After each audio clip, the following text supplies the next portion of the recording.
that far away, we will get that done. I missed the booths. This whole scanning thing, it's not fair yet. You asked me to color between the lines. I was going to have my kids with me, so let them do it. I'm told today, at least in the lower school, that Joe Loda was getting a lot of popularity. Yeah, except these kids don't vote, so his representative. But we'll see. It's an exercise in democracy. Well, from one value to another, we're going to be discussing this evening, as we get to the next lesson, charity, the ethics of charity. You see, a question is posed on page 34 as we get underway. What's the uniquely Jewish about charity? When you hear about Judaism and charity, what are some reactions? Is there anything uniquely Jewish? Is charity, charity goes across religions, but is there anything uniquely Jewish about charity? It's a mitzvah. Okay, we're going to come back to that idea. Yes? You're caring about someone else. Caring about someone else. Okay, it's providing for their needs. Anything else? 10%. Okay, there's this 10% idea. It's sort of what? It sort of stimulates tithing. Okay, so it stimulates tithing, which will lead to an interesting question. I'm not going to ask you to answer yourselves, but does anyone here tithe? Religious tithing is more prominent in the Christian world, which is why they have such big churches and stuff like that. I think it's 10% right off the top. We Jews are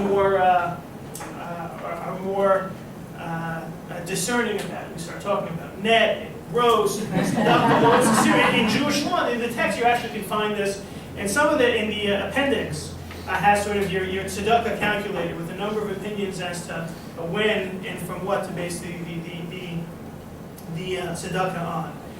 There's the story about the man who approaches Rabbi and complained about the poor economic situation of the town. There's one thing that's really upsetting, and that's the injustice between the rich and the poor. The rich get to pay on credit. The poor are asked for cash up front. It's not fair. Common sense would be that the rich should pay up front, and the poor should be granted credit. The rabbi said it's very idealistic, but you realize a merchant who extends credit to the poor instead of the rich will soon become a poor man himself. So the storekeeper said, so what? They'll be able to buy on credit too. And what kind of responsibilities we have? Tzedakah, 10%, helping the needs of others. These are all concepts we're familiar with. The idea of tzedakah, charity, chesed, tithing.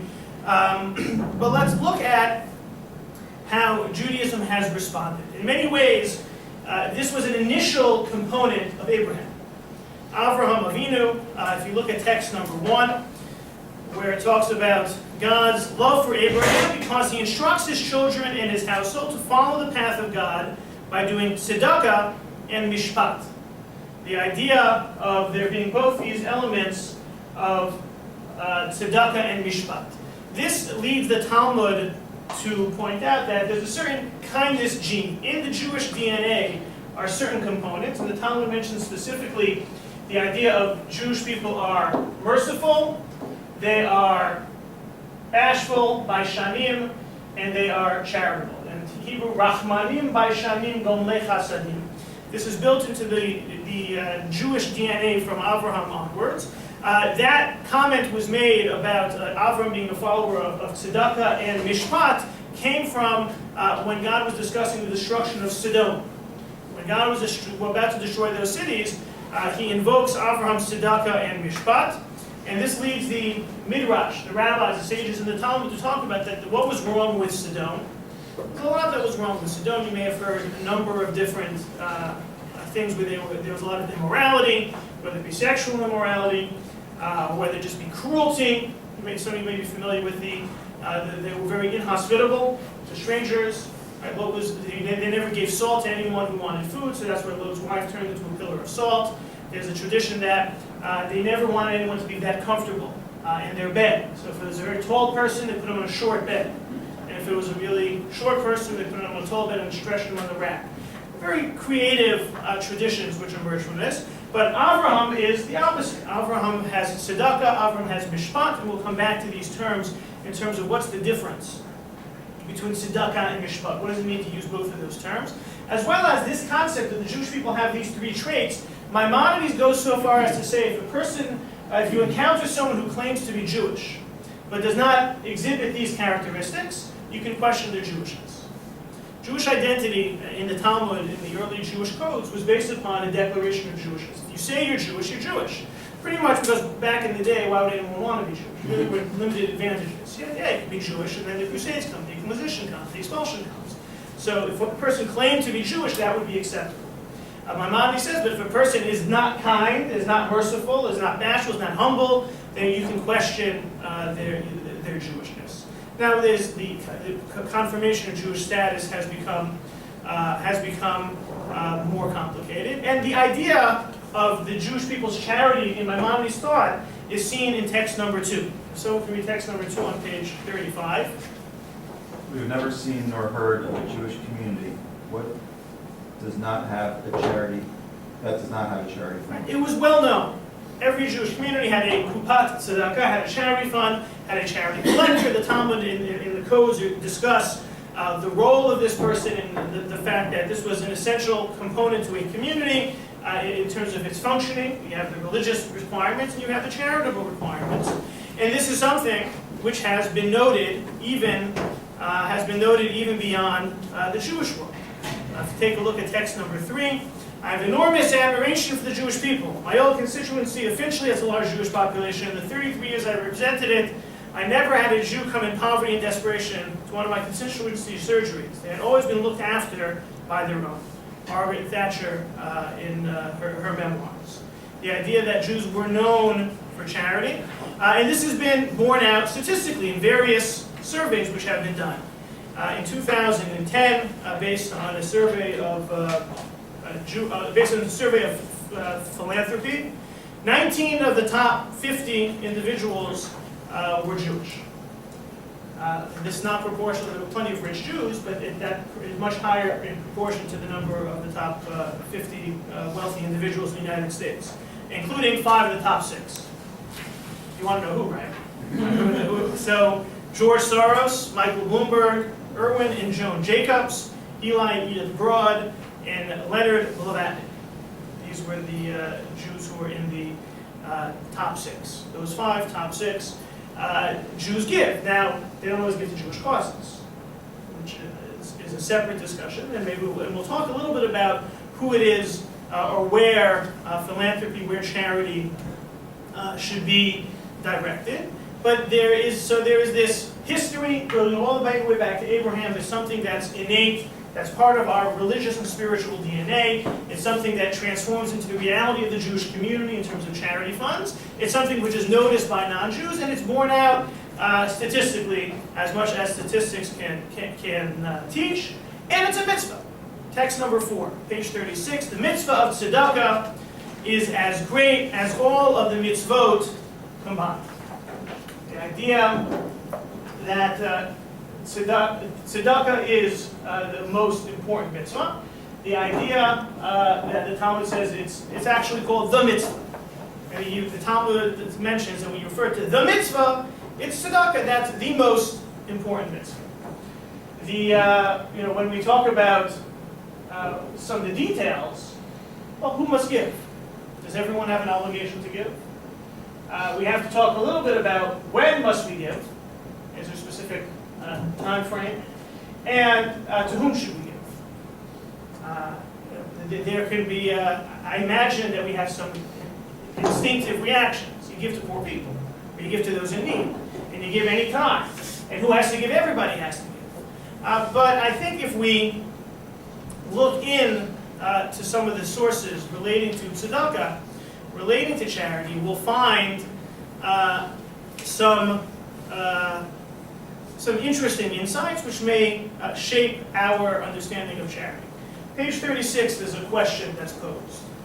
And it goes back to that first text that we saw. It talked about Abraham represented tzedakah and mishpat. What's the connection between those two concepts? Tzedakah, charity, mishpat, rule of law. Why are those two linked together? Does it imply that there is form of injustice, and so that tzedakah helps to sort of make Okay. things more. All right, to just try and to fair. try to recalibrate the imbalance, okay? Any other thoughts? I don't think it's a right or wrong answer. We're obligated to give, and so Okay. what we don't give isn't, not, by not giving, it's not ours. Okay, so I'm saying, Stealing? the idea, there's an obligation to give, and if you're not giving, you're doing something wrong. If you don't live up to the standards as mandated, it's not just a good deed or a helpful act, there's a religious obligation, which is something that we find throughout the mitzvot. They're not only are they sometimes enjoyable or things which we can easily participate in, but they're obligatory. Okay. Anything else for tzedakah and chesed together? What Tzedakah about, and mishpat together. what about the notion that if someone doesn't have what they need, they may be in a position to break a law or do something wrong, and therefore we have to help them in order to keep this. Okay, so maybe it's not necessarily the imbalance, the social imbalance, but to keep order. If a person doesn't have, then that person may be more tempted or more likely to break some of the laws. Talked about last week with regards to work. A person, if supported properly, won't have the question of whether to violate the Shabbos or not. It'll be easier for them. Okay, let's look at text number 5. This is from Rabbi Jonathan Sachs. If someone would please read text number 5. What signifies, therefore, what tzedakah signifies, therefore, is what is often called social justice, meaning that no one should be without the basic requirements of existence, and that those who have more than they need must share some of that surplus with those who have less. This is absolutely fundamental to the kind of society the Israelites were charged with creating, namely one in which everyone has a basic right to a dignified life and to be equal citizens in the covenantal community under the sovereignty of God. The society that Israelites were to construct would stand as a living contrast to what they experienced in Egypt: poverty, persecution, and enslavement. Their release from bondage was only the first stage of their journey to freedom. The second, their covenant with God involved collective responsibility to ensure that no one would be excluded from the shared graciousness of the community and its life. Hence, the Bible's insistence that a free society cannot be built on mishpat, the rule of law alone. It requires also tzedakah. People think that mishpat is essential. Laws are important, and tzedakah is a bonus. That's not the Jewish people. That's why the term for charity is tzedakah, the concept of tzedek, which is justice. It's something that must be employed. It's not only about being kind, it's not only about being nice, it's what's right and proper.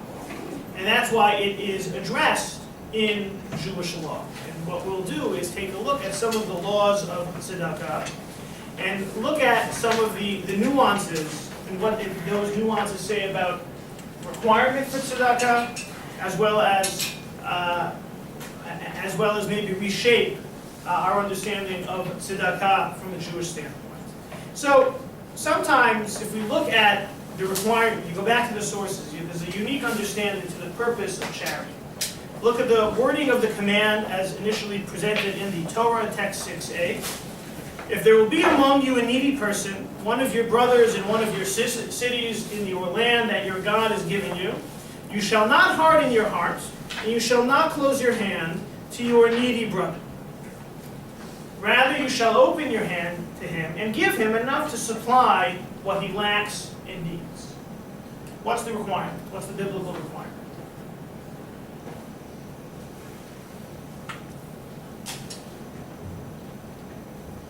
Those needs. Okay, his needs. So we have to figure what are his needs. Talmud famously has a discussion about a person who is accustomed to a certain lifestyle and loses the ability to maintain that lifestyle. You have a responsibility to restore that lifestyle. Seems a little bit unfair, but that fits within the mitzvah of tzedakah.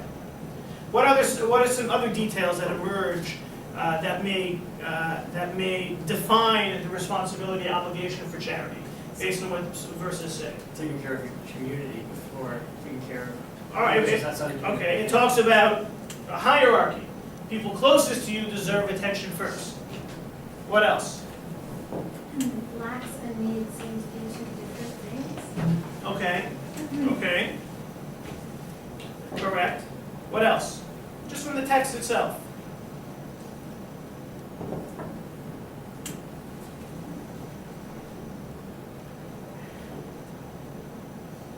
Do you ever have the opportunity to say no? Okay, sorry, yeah. It looks like you should do it willingly. Okay, so if I don't want to give it, I should just hold back. If I don't feel right about giving it, no. No, it says you should not harden your heart, so you're supposed to be doing it Okay, enthusiastically. enthusiastically, okay. It's meant to engender a generous spirit. Yeah, Do you not need to if he's not your brother? if he's not your brother, do you not need to? Right? What is the responsibility towards those, what about your sisters? Or about non-Jews? Okay, so It would seem from this, rather you should open your hand to him, that you should seek him out, as opposed to him having to seek you out. okay, you should be proactive. Interesting. Let's look at, so Ben, read text 6b. Look at the Maimonides' formulation of the law. The Torah obligates one to give tzedakah to the poor according to the needs of each pauper. If this is within the financial capacity of the donor, as it states, you shall open your hand to him. If one sees a poor person asking for alms, but ignores him and does not give tzedakah, he has transgressed the prohibition, you shall not harden your heart, and you shall not close your hand to your needy brother. So what emerges from Maimonides, he echoes the words of the verse, which is, if one sees the poor person asking for alms, which seems to exclude or excuse the person from having to go out and seek the needs. Now, He's tzedakah, not asking you, he's just, you see that he's asking. correct. I'm aware of it. Correct. So there's the idea of, if you're aware of it, then you have to help. If you're not aware of it, maybe you don't have to help. At least from the formulation of the text. Now, we would think that you want to be as generous as possible, and you should seek out the welfare of people. Very nice, but not necessarily part of the obligation of tzedakah as presented by the text and the codes. Yes? What about here in New York City when you can walk down the street and there's hundreds of people? Correct. Yeah. So it seems that if you see, and there's a request made, there would be the obligation to help. Now then you get into what level of obligation and what are you personally able to satisfy the needs of this person. And there's sort of another question lurking in the background when approached for charity, you know who the person is, which is, They take a cab home now? Do they actually need it? do they really need it? Or what are they doing? And what do they need it for? Right? You know, so I know people who respond very often when asked for money, can I buy you something to eat? Yeah.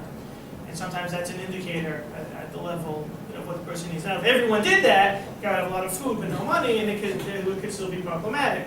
But from the text, from the verse in the Torah, and from Maimonides, the idea of tzedakah is responding for whatever the needs are for the person in front of you or the person who asks, and if it's at all possible within your means. And clearly there's the nuances of what the person really needs and how to help, and what if you can't help everybody, and you have to give to every single person who ever asks you. There's some vague areas and some gray areas that require further exploration, but tzedakah, as presented by the Torah, is being responsive. It doesn't obligate you. If you stay home all day and don't answer the phone from any of the solicitor or whatever it is, then you're good to go. There's no obligation. So if we're talking about obligation, then the Torah introduces a whole separate concept, which I think many of us are familiar with in a very different context. And that's the idea of ma'aser, sometimes pronounced meiser. In English, it's called tithing. And tithing is very different from charity. Charity, as we saw in the verse, as we saw from Maimonides, is responding to a need. Tithing is an obligation. Text number 7, aser ta'aser, you shall annually tithe all the grain that the field gives forth. This is an agricultural rule. This is something that must be performed by those who have land. So if you don't have land, then you're off the hook. Or at least for now, you're off the hook until we go a little further in the text. But there's this idea of providing tithes. It says there 10%. The interpretation and the rabbinical taking of this law further gets us into 3 different types. It gets us into 3 different types. You see it start to be spelled out in figure 2.1. There's the Maaser Rishon, which goes to the Levite. Any Levium here? Any Levites? All right, so we don't have to give you anything. The idea being that the Levites were the religious representatives of the people together with the Kohanim. There were more Levites than Kohanim. They needed support. They didn't have land of their own according to the Torah, so they were entitled to support. There's Maaser Sheni. You give another 10% that's brought to Jerusalem. Not necessarily the produce, but the value of the produce. And then there's Maaser Ani, tied to the poor. You never give 30%, you only give 20% each year, and you see how the 7-year cycle breaks down in figure 2.1. Every year you gave the 10% tax to the Levium, and in years 1, 2, 4, 5, you brought the next 10% to Jerusalem, and on years 3 and 6, you had an obligation to give to the poor. Reactions. Why so much less to the poor? Why so much less to the poor? Very good. What else? What if you didn't have a good year? What if you didn't have a good year? Okay. You made it- Well, tithing would technically just be whatever you had. You had a good year, you give more. You had a bad year, you give But less. then what if you had a bad year and then it causes you not to have what your basic? Ah, okay. So what happens if you can't afford to tithe? Right. Okay. So now you still have to. Okay. So, yeah. Does everyone go hungry in your son? That's right. Year 7, Shemitah year, sabbatical year. There's nothing going on in the land, and this is the unique phenomenon that everything lies fallow and everyone relies on God. So you think about it, year 6 is the last year of the harvest, year 7 there's nothing, year 8 you're just rebuilding. And this is the idea of relying on God to provide. It's probably not by coincidence that the prophets bemoaned the fact that the Shemitah year, the sabbatical year, was not practiced by the Jewish people. Like you can understand, this is sort of like that, that working on Saturday thing that we talked about last week. You can appreciate why it was so complicated, and why, at least in today's times, they've tried to obviate this. If anyone's ever been, well, you sometimes see it on bottles of wine. It says this wine is kosher and there's no concern for Shemitah. Why? Because what now happens is that we found that we've developed a mechanism, it's a rabbinic mechanism, to avoid Shemitah. It's called the heter mechira. You sell the land, quote unquote, to a non-Jew. The same way we sell our chametz on Pesach. And we have all this chametz in our closet, but it's not ours because we sold it to the non-Jew. How many people here actually think that the non-Jew is going to have a right to any of that chametz? All right, one of these years, anyone sells through KJ and me, I'm bringing Rudy to your house, and he's going to take some and he'll proof it. But usually it's viewed as a legal fiction. It's something similar here. The idea is you take the land, you sell it to a non-Jew. Jewish land cannot be worked in the 7th year, but non-Jewish land can be. So this is all non-Jewish, it's all non-Jewish land and it's okay. This tithe to the poor is pretty lumpy. Everybody's in the same 7-year cycle. Yeah, So yeah, that's but kind of funny, the poor kind of get. correct, that was what was pointed out. So you're right. So the year 7, the Shemitah year is complicated, but there's no crop, nothing to give. Yeah. But aren't there other things for the poor, like they can pick up the pieces you drop? Oh, so they have there's other advantages. So they have the right to take. You have to leave a corner and anything that you forget. Right, so that's in addition to this. Correct. So- So maybe that's why. So maybe we can develop the idea that the poor have 2 years so that you focus exclusively on them, but they also have other rights to some of your possessions year in, year out. Begs the question, to some extent, what is this going to Jerusalem for? Who eats it in Jerusalem, and who gets to enjoy it? You do. In many ways, this Maaser Sheni was to support Jerusalem. It was to encourage tourism. Everyone had to go and come to Jerusalem, so everyone would come, and they'd spend all their money in Jerusalem. It was very good for the Jerusalem economy. The Ministry of Tourism was pretty much responsible for it. So there are some challenges here in terms of understanding how it works. Maaser is different than tzedakah. And this may answer the question about what about the poor, why so infrequently. Tzedakah is reactive, as we saw. Maaser is an obligation. It's not about helping the needy, it's about creating the idea, it's about engendering this trait of giving. You're being forced to give. You have $100, you have to give 10 to the Levi and 9 for your other Maaser of the year. It begins with the idea of obligation. It's proactive giving. You have no choice in the matter. They're overlapping though, right? They're not additive. No, it's, you start with 100, you give 10 to the Levi, and you're left with 90, you give 9 to Meiser Sheni, or Well, I'm just saying that the tithing and giving to the poor, the same funds can be used. no, not to the Levi, no, the Levi, you're giving 20% a year away. Yes. Levi's excluded. Huh? Levi's excluded. So do Levium have to give? Levium don't have to tithe to other Levium, but the Levites have to give to the Kohen. Oh. They don't have to give to Jerusalem, no. They basically, they're like clergy with parsonage, is the Levites. So charity is tzedakah for the poor. The Meiser, the Meiser is a little bit, the Meiser introduces us to something, introduces us to something different. So we've seen two sides to the charity coin. Tzedakah, reactive, no specific amount. And you have Meiser, proactive, it is presenting a specific amount. When it comes to Meiser, the concern for the well-being, the Meiser is really focused on the person giving. And it's about the giving more than it is about where the funds are going. Take a look at text. If you look at text, let's look at text number 9. Let's look at text. Let's look at text number 9 for a second. Yoser mimashe b'habayis oseim hani, hani oseim ha'bahabayis. More than the benefactor benefits the pauper benefits the benefactor. In what way is the benefactor's benefit greater than the recipient's? It's clearly not in the bottom line. The mitzvah, okay. What else?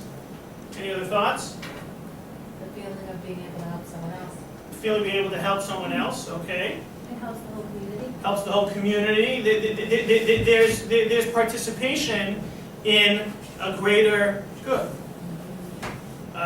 The idea that there's a requirement of more proactive participation. Text number 8 introduces us to the idea that charity can even be accidental. If you drop a coin, you get credit for tzedakah. Here, there's more proactive responsibility in giving. It's a mitzvah. There's an element of spiritual benefit. There's the famous expression that's found in Pirkei Avot.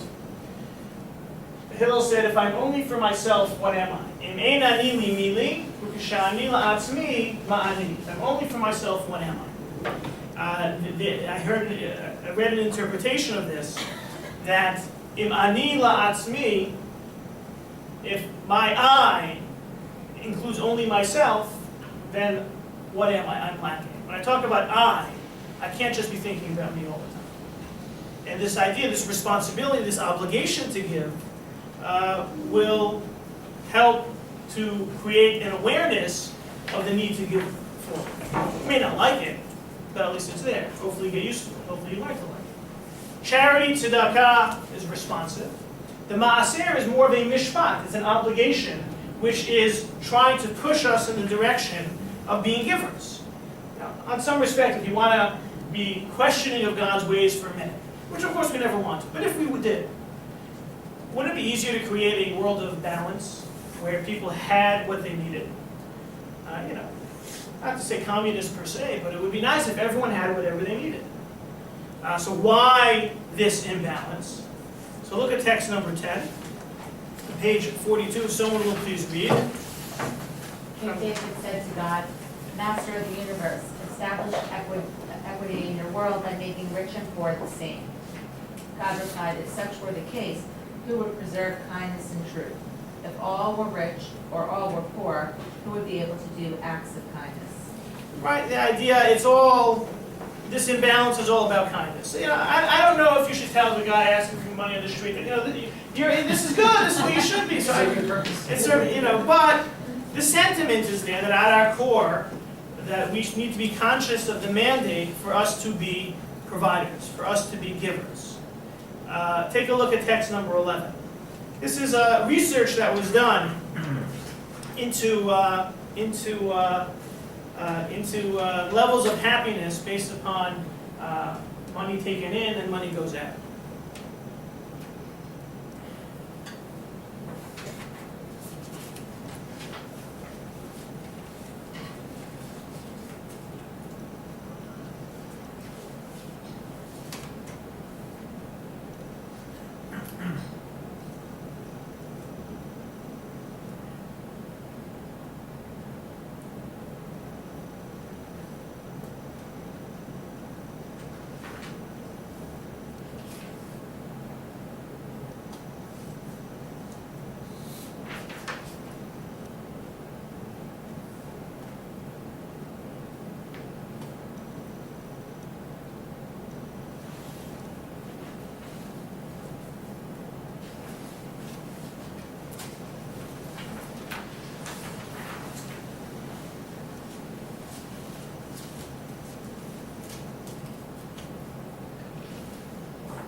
had two reactions when I read this the first time. One, I'm sure there's a study that proves the opposite.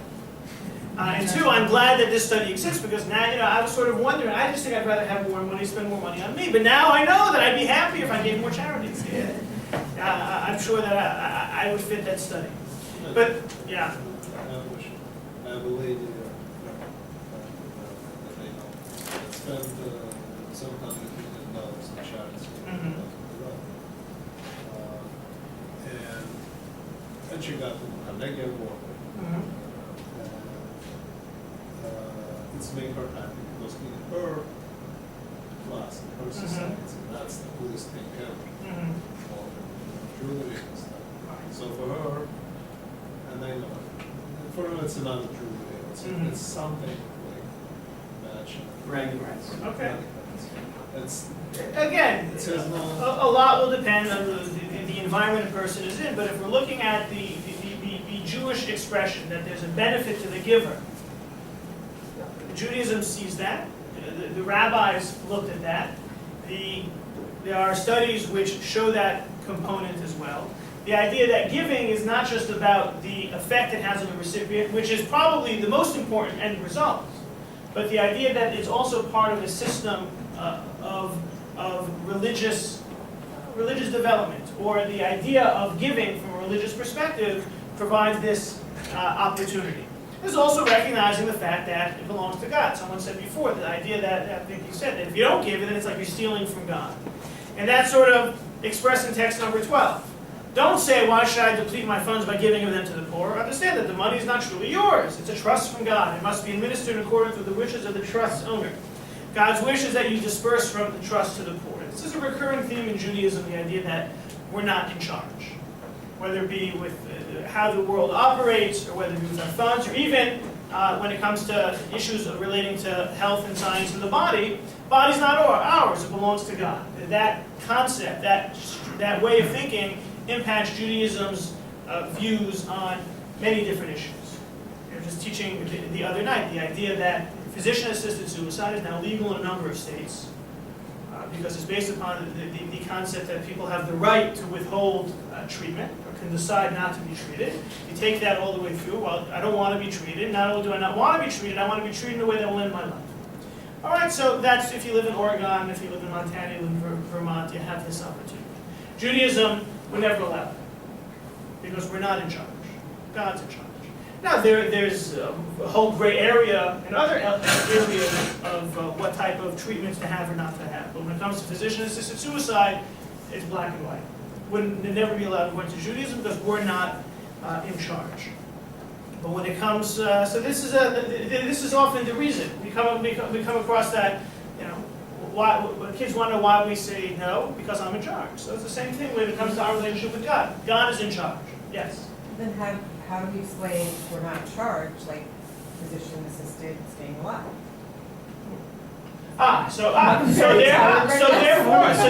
Therefore you have, thankfully, any doctors in the house? My father is a physician, he had a big son in his office, God heals, the doctor takes the fee. But that comes from, and this is, it is a little bit funny, but the rabbis ask the same question in the Talmud. If God is the one who heals, then what's the role of the doctor? And then you get into this whole sort of dance between God being in charge and what kind of steps should we take. So God is in charge, but we should take certain steps. We shouldn't just sit back and let ourselves succumb to things which are easily treatable. Are there certain... We're not Scientologists. Right, well, so I was going to say, are there like certain, I don't want to say more observant Jews who sort of go that way? No, not in Judaism. Sometimes we may see certain observant Jews, we may think they're crazy. I have not seen any crazies like that. They will rely upon God for a lot more, but I have not encountered, sometimes it's actually just the opposite. In cases where, God forbid you have a situation of someone who's terminally ill and there are complications, and complications can be treated. But the question is, why treat a terminally ill person with these complications? So there are opinions in Jewish law, and really black and white ones, which say, no, you have to fight for the last breath. And even though it will be painful, and even though it won't heal the person, even though it will just prolong the agony, you do it anyway.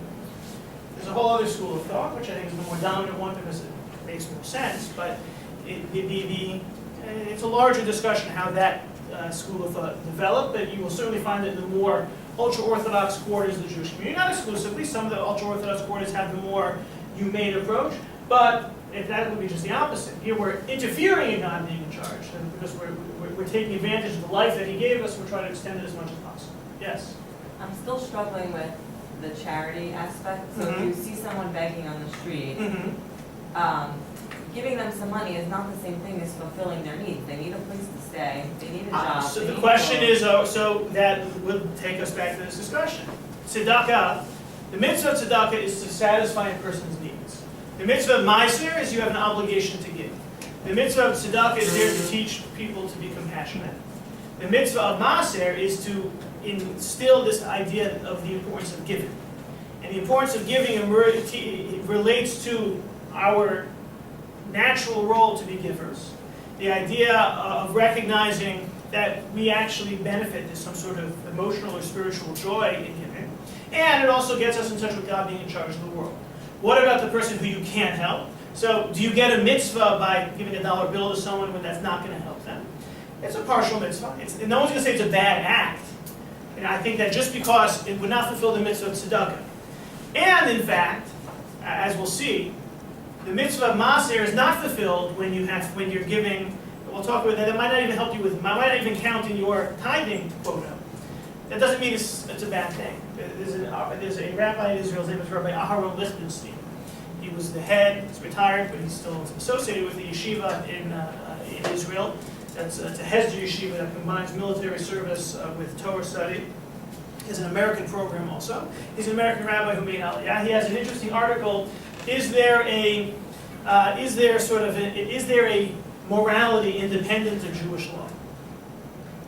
As Jews who believe in the Torah is able to apply everywhere. Is there such a thing as something? Is it moral if it's not commanded by the Torah? And he has a long discussion back and forth. He tries to show that if the Torah says so, it's moral. If it's moral, it must be rooted in the Torah.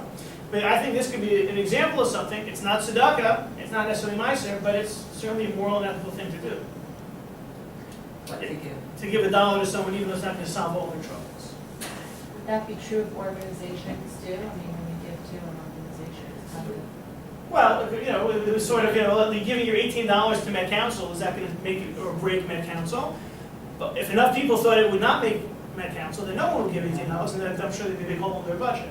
No, but like, where does that fall? I mean, it's not. So what organization choose? So we're going to come back to that. We're going to get to that because Okay. here, now that we see, some of the elements of charity benefits, being a giver, becoming happier, recognizing, being more God conscious, and recognizing our own role. Well, what about today? Right? If we've seen, that charity today addresses the needs of those who need it, underprivileged, those who are without. Spiritual needs of the benefactor are addressed. Well, we don't have maaser today. Farmers. All farmers in the room, raise your hand. We don't have farmers today. Also, we don't live in Israel today. Maaser is exclusively an Israel phenomenon. Not only that, in the changed reality of Israel today, no temple, not the entire Jewish community is not there. There's no longer this centralized rabbinic authority. There's no maaser really there either. Although technically speaking, when it comes to produce in Israel, there is still the rabbinic obligation to take the tithes and all of that from the fruit.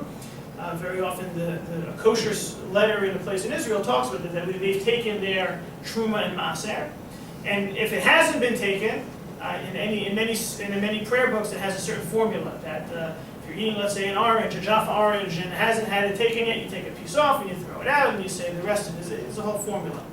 I would say that you talk about the 99% and the 1%. I think the 1% of Jews are the ones who might know what that formula is. But what about today? So if you take a look on page 45, this was the phrase for the tithing. You shall annually tithe all the grain that the field gives forth. All right, what word can be omitted in the following verse without altering its meaning?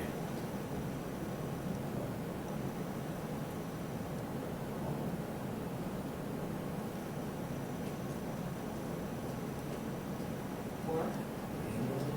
Hey, we end up here, we'll get every word. So look at text 13. Sifrei states, you shall annually tithe all the grain that the field gives forth. How can we infer the obligation to tithe applies not only to grain, but also to interest, business gains, and all other forms of profit? Because the verse says, you shall tithe all the grain, when it could have said, you shall tithe the crop. This extra word teaches the obligation to tithe interest, business gains, and all other profits. Right, the idea, it could just say tithe the grain. The all relates to the fact that there's also monetary tithing. And the idea was introduced that just like we have ma'aser, the ma'aser rishon to the Levite, the ma'aser sheni to Jerusalem, the ma'aser ani for the poor, there's a category called ma'aser ksafim, money. It tithes one's financial earnings.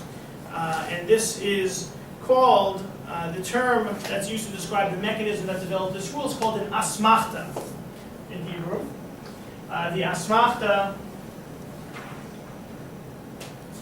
would be spelled like that. And the root of the word is samach, not simcha, which would be with a sin, but samuch, which means nearby, or to lean. So we lean on the verse of tithing the grain. The extra word all allows us to lean on the concept that there's an obligation to give money as well. So that is one of the mechanisms that we find often in the Talmud. So therefore, that we have nowadays, we have tzedakah, which is responding to the needs that we're confronted by those who have material needs. And Maaser Ksafim, we have the tithing of our financial, of what we gain financially. So we need to tithe. Really? Is this really fair to introduce this 10% of our earnings? Think about it the way it used to be. There used to be 2 tithes, right, every year. So why are we just settling for just 10%? Why settle for 10% when, if you want to rely on the way it used to be, then go for 20%? Just in case you were worried, there are those who say you have to give 20%. Because we should be as generous as possible. We don't really follow that. But who should get 10%? Should you look for a guy named Mr. Levy, assuming that he might be a Levite, and make sure that the only people named Mr. Levy get your money? Should it be a person? Should it be an institution? So as always, there are different approaches. 2 approaches are presented in the next 2 texts. Text 14a. This is Rabbi Moshe Isserlis. Rabbi Moshe Isserlis is known as the Ramah. He wrote a commentary to the Code of Jewish Law known as the Shulchan Aruch. Shulchan Aruch, the major Code of Jewish Law, was written by Rabbi Yosef Cairo, was his name. He was of Sephardic extraction. So Rabbi Moshe Isserlis wrote notes onto the Shulchan Aruch to present Ashkenazi practice.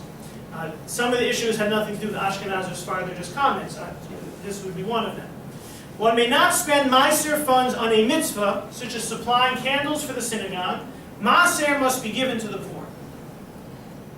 The 10% that used to be given, the tithe, has certain destinations. Nowadays, when you're giving 10% of your financial income, it's supposed to be tzedakah.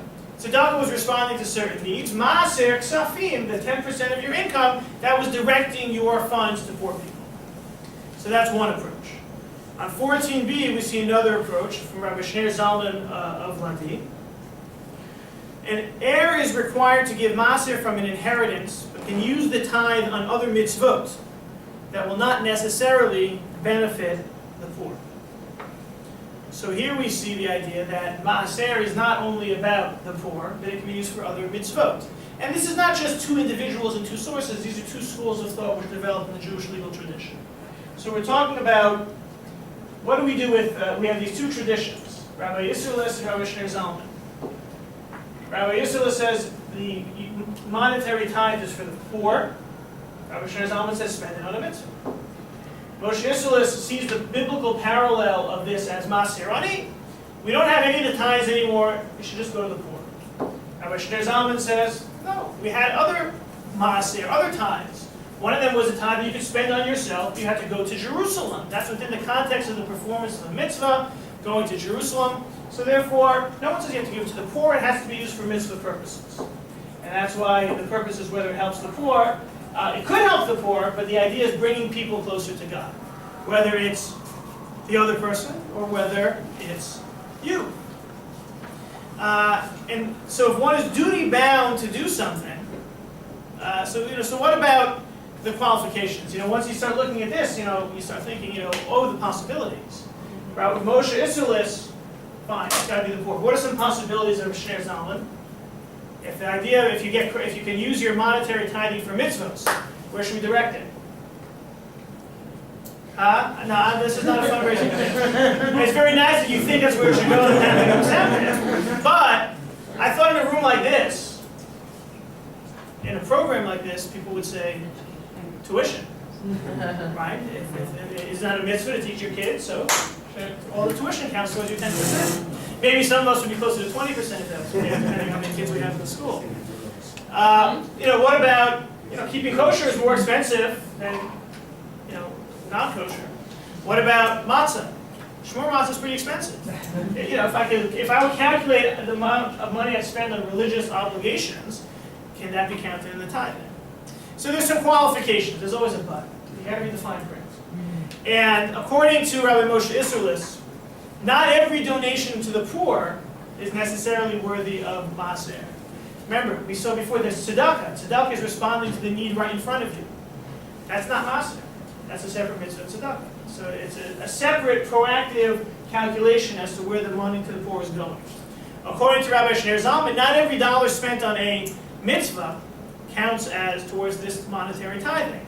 If you have to do something, like if I have to eat matzah on Pesach, or I have to give my kids a Jewish education, then it doesn't count. Maaser is to part with the gains that would otherwise be kept. So if you're spending it anyway, it doesn't count. The idea is to engender more giving, whether it be giving not just to the poor person who confronts you. Remember we said before, a limitation, the presentation of the mitzvah of tzedakah is that you're confronted by the poor person. So that's tzedakah. But proactively helping poor people through an organization, that counts as maaser. The idea of, we start talking about some of the things. Let's say there's a community charity fund. There's the idea everyone has to give X dollars to the community fund. That doesn't count. That's an obligation. That's that's money that you're parting with anyway. It's not money that you're not parting with anyway. Yes. I just had a question from the text here from Rabbi Zalman. Mm-hmm. I'm not seeing where you're getting the obligations sort of a continuous thing. To me, he's talking about an heir and sort of an inheritance. So the idea, one-time thing. So I would say two things. One, the larger the context of the discussion where he's discussing it is within the context of charitable and giving away one's funds.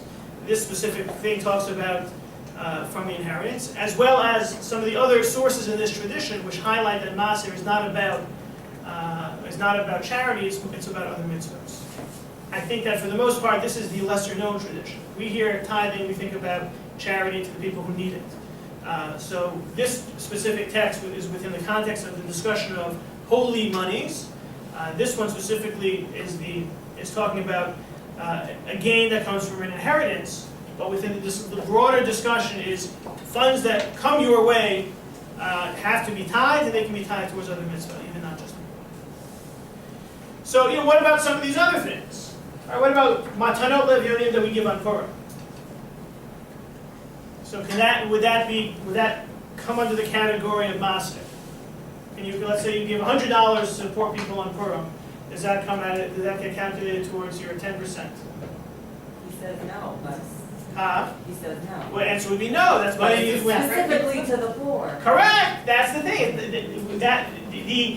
We have a very, I don't want to say convoluted, but we have a complex system of obligations and priorities when it comes to the Jewish charitable system. Tzedakah, when confronted by a need. Maaser is we have an obligation to give. But the obligation to give, as it comes down to us today, is not things that you have to give anyway. It has to be money that you would normally be keeping for yourself, that you're parting with for a noble cause, that counts as maaseh. It's great to help the He would have done poor. that anyway, he would have. You have to do that anyway, that's a mitzvah that you have to pay out for it. So what about, if you have, a waiter who has, waiters don't really make any money, so maybe they're all poor, but what about a tip to a waiter? You're helping someone, why not? Well, let's say you tip 20%. Then you're giving above and beyond. Let's say you have to tip 15%, you give extra, that additional amount counts towards your maaser calculator. Is that true of all mitzvot when you elevate it? So I think that Would you buy a fancier lulav? So it seems that you get double credit for that, because you're getting a nicer lulav, and you're spending more than you need to spend on the mitzvah. So according to the Rabbi Zalman approach, that counts in your tithing quota. So matzah, you have to buy matzah. Who says you have to buy the $20 a pound shmura matzah? So the difference between the free matzah you get for spending a lot of money at Stop and Shop and the $100 you spend on your shmura matzah